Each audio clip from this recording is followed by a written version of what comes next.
What is parallel classification অর্থাৎ সমান্তরাল শ্রেণীবিন্যাস কাকে বলে? গ্রন্থাগারের সকল পুস্তক বা গ্রন্থকে অর্থাৎ ডকুমেন্টসকে শ্রেণীচিহ্ন অনুসারে সবসময় ঠিক একই অনুক্রমে অর্থাৎ ইন এ সিঙ্গল সিকোয়েন্স মঞ্চের উপর সাজানো সম্ভব নয়, অর্থাৎ সেলফে সাজানো সম্ভব হয় না।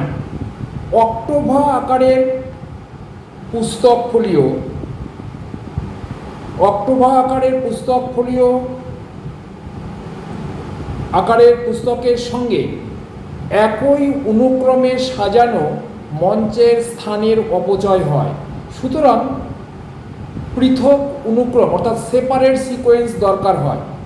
আবার গ্রামাফোন রেকর্ডস, মাইক্রোফিল্মস, মাইক্রো কার্ডস ইত্যাদির জন্য পৃথক অনুক্রম দরকার হয়। দুষ্প্রাপ্য পুস্তকের জন্য পৃথক অনুক্রম দরকার। বড় গ্রন্থাগারের রেফারেন্স ডিপার্টমেন্টের পুস্তক পৃথকভাবে সাজানো থাকে। আবার বিশ্ববিদ্যালয়ে এবং বড় বড় কলেজ বিভাগীয় সংগ্রহ অর্থাৎ ডিপার্টমেন্টাল কালেকশনও থাকে। সাধারণ গ্রন্থাগারে পৃথকভাবে সাজানো থাকে চাইল্ড সেকশনের ছেলে মেয়েদের জন্য পুস্তক পুস্তিকা।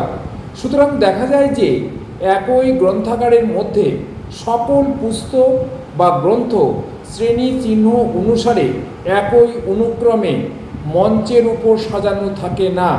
উপরিউক্ত এক একটি বৈশিষ্ট্য বেছে নিয়ে শ্রেণী চিহ্ন অনুসারে অর্থাৎ ক্লাস নাম্বার অনুসারে পৃথক সাজানো হয়।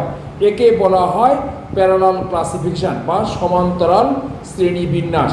এখানে আমি মঞ্চ বলতে আমরা বুক শেলফের বা বুক আলমারির কথা বলতে চেয়েছি। Thank you.